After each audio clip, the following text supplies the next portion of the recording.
राधा वल्लभ श्री हरिवंश महाराज जी, आपके चरणों में कोटि कोटि प्रणाम। महाराज जी, मन में एक जिज्ञासा रहती है कि जब भगवान कर्मों के हिसाब से सभी मनुष्यों की गति देते हैं और मृत्यु लोक के बाद परिजनों के पीछे छूटे परिवारजनों से कोई संबंध नहीं रह जाता, तो फिर हमको पितृदोष या पितृ आत्माओं द्वारा उत्पन्न होने वाली बाधाओं के बारे में क्यों सजग कराया जाता है? महाराज जी, इस शंका का ये एवं उचित जीवित की समाधान बात कीजिए। कर रहे हो ना? जी। जीवित की बात कर रहे हो। ये हमारी भावना की शुद्धि के लिए है।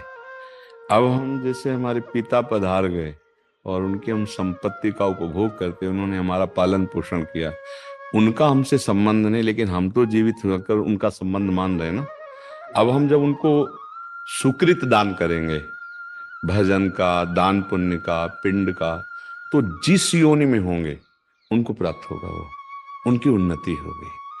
अगर वो किसी कर्म के दंड विभाग में हैं, नरक आदि में, आप यहाँ भजन कर, उनका उत्थान हो जाएगा, उनका मंगल हो जाए। वो आपका संबंध नहीं मान रहे, लेकिन आपका संबंध है, आप जीवित हैं।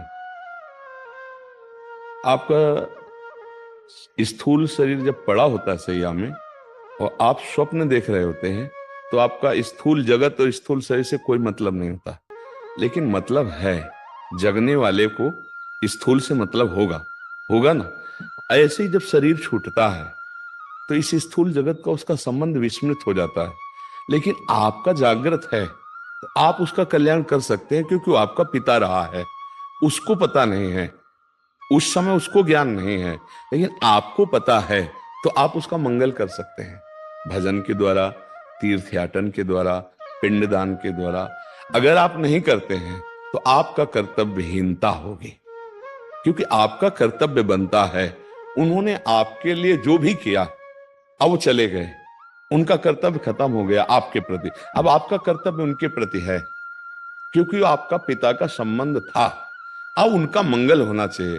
तो हम, अगर पिता की संपत्ति नहीं तो हम संपत्ति कमाएं, उनके लिए दान करें, वो दान उनको समर्पित करें, तो वो जहां भी होंगे उन्नति प्राप्त हो जाएगी, उनको उत्थान हो जाएगा, उनका स्थिति से उत्थान हो जाएगा, मंगल होने। मानो किसी मनुष्य शरीर में गए, अब उनको जो दंड मिलने हैं, उनको जो प्रारब्ध रचना हुई, और आपने भजन बल दे दिया, तो सब रुक जाएगा, उनका जीवन मंगल में हो जाएगा। इसलिए प्रथा बनाई गई कि उनका अधूरा कार्य आप पूरा कर सकते हैं, उनको भगवत प्राप्ति करा सकते हैं। आप जब भजन करके भगवत प्राप्त होंगे, संकल्प करेंगे, तो बोले 21 पीढ़ियां तर जाती हैं, 14 आगे की और 7 पीढ़ी की, तो वो तो पिता है, उनको तो परम पद मिल ही जाएगा। उनको स्मृति नहीं है, आपको स्मृति है।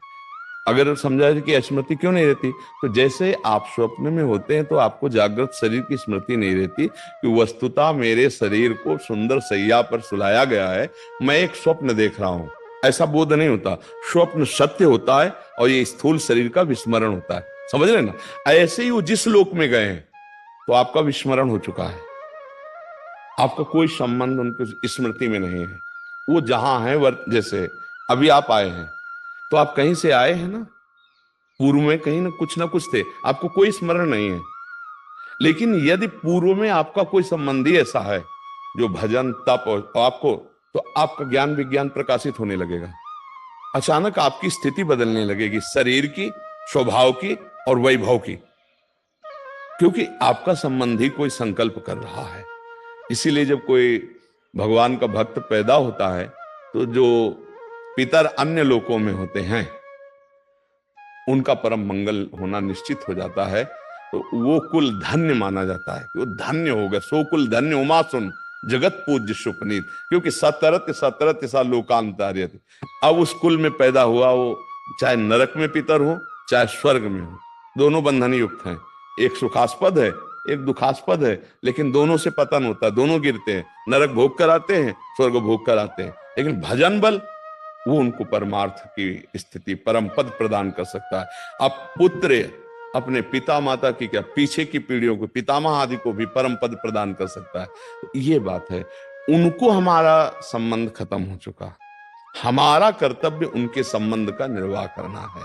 जैसे बहुत लोग हैं, पिता के लिए गया श्राद्ध आदि करते हैं, यज्ञ कराते हैं, भोज कराते हैं, पिता के निमित्त वो उसको सुकृत प्राप्त होता है जाकर के। पिता के निमित्त से भागवत कराते हैं, जप करवाते हैं, कीर्तन करवा, ये सब उसको प्राप्त होता है। तो वो जीवात्मा जो पिता बन के आया था उसको पता नहीं है, पर आपके इस दान पुण्य के बल से उसके जो दंड विधान थे वो क्षमा हो जाएंगे और आगे बढ़ जाएगा। इसलिए कहा जाता है कि जहां पुत्र हुआ, परिवार में संतान हुई, चाहे वो बच्ची हो चाहे बच्चा हो, तो को पिता प्रसन्न होता है कि अब हमारी दुर्गति नहीं होगी। ये भजन साधन, अगर हमसे चूक हो गई तो ये भजन साधन के द्वारा मंगल कर देगा। लेकिन यदि ऐसा ना हुआ तो फिर पुत्र का होना ना होना बराबर है। इसीलिए माना जाता है ना, संतान हो गई, हमारी आत्मा है, ये हमारे लिए कुछ करेगा। अगर हम चले भी गए तो हमारा कल्याण ये करेगा, क्योंकि हमारा वंशज है, उसके संबंध से उसको प्राप्त हो जाता है। फिर महाराज जी दो और प्रश्न आते हैं दिमाग में इसमें महाराज जी। एक तो इसमें फिर पुत्र हो या पुत्री हो उसमें कोई भेद नहीं होना चाहिए? नहीं होना चाहिए, नहीं है, इसमें भी नहीं है। क्योंकि जैसे पुत्र स्वयं कर रहा है तो वो पुत्री पति के साथ कर रहे हैं, तीर्थयाटन जो भी कर रहे वो उसके अंश है, उससे उसका कल्याण होगा। उसमें ऐसा कोई खास बात नहीं कि पुत्र ही हो तब ऐसा होगा, हाँ ऐसा नहीं है। पूरी सामर्थ्य पुत्री में भी है। कितने ऐसे कुल हुए जिनको दोनों कुलों को पावन कर दिया, पिता के पक्ष को और ससुर पक्ष को, दोनों पक्षों को पावन किया। तो उसमें ऐसा शास्त्रों में कोई विशेषता ये नहीं कि पुरुष ही होना चाहिए, बल्कि बड़ा रोल है। हाँ बिल्कुल बिल्कुल बिल्कुल, इस बात में कोई संशय नहीं। और दूसरा प्रश्न महाराज जी, जैसे जीवात्मा मतलब जब आत्मा मतलब अपना स्थूल शरीर को छोड़कर चली गई तो उसके बाद नरक गति और स्वर्ग गति और फिर मृत्यु लोक में भी दोबारा आ सकती है भोगने के लिए। तो फिर अगर किसी वो दूसरे स्थूल शरीर में चले गई तो उस समय पे भी यही संबंध रहता है पितृ वाला ही, जैसे कि अगर आप बोल रहे हैं अभी बताया ना कि अगर वो किसी मनुष्य शरीर में गया है तो उसकी उन्नति होने लगेगी, उसकी बाधाओं का नाश होने लगेगा आपके संबंध से, उसको पता नहीं है। जैसे हम किसी के नाम पैसा ट्रांसफर करें और अपना परिचय हम ना दें और वहां तक पैसा पहुंच जाए तो धनी तो हो ही जाएगा ना। तो उसको पता नहीं, लेकिन आपको तो पता है ना कि मेरा जनक है, मेरा पिता है, अब जहां भी होगा उसको सुख पहुंचेगा, वो किसी भी योनि में हो। अगर मनुष्य योनि में है तब तो कहना क्या है, पर पता नहीं किस योनि में हो, पर उसकी उन्नति हो जाएगी, उसका परमार्थ पुष्ट होने लगेगा।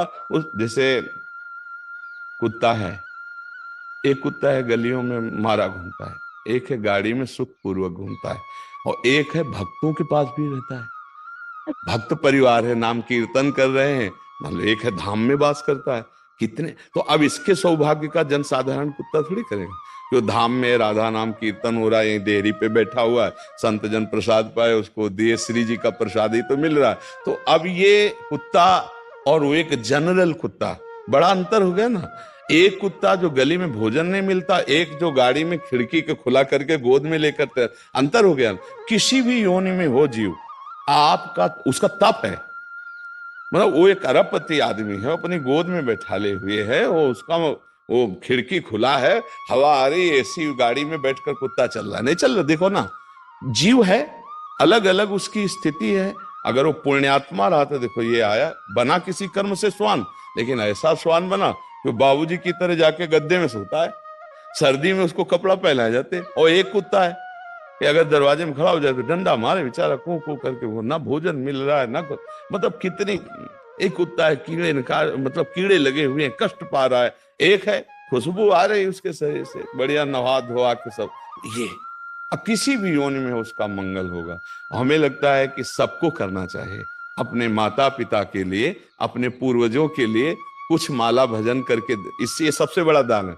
रुपया पैसा का तो दान ठीक है करे ही, लेकिन ये जरूर करे कि राधा राधा राधा 5 माला जपा, तो आज की 5 माला हम अपने पिता को देते हैं, इतना बड़ा कल्याण हो जाएगा 5 माला नाम जप करके। और अगर आप रोज 1 माला दें, पिता है तो उनका कल्याण हो जाएगा। ये गुप्त बात है आंतरिक, कि वो आपसे संबंध नहीं रखते, लेकिन आप जीवित हैं, आप उनसे संबंध रखते हैं, तो ऐसा करना।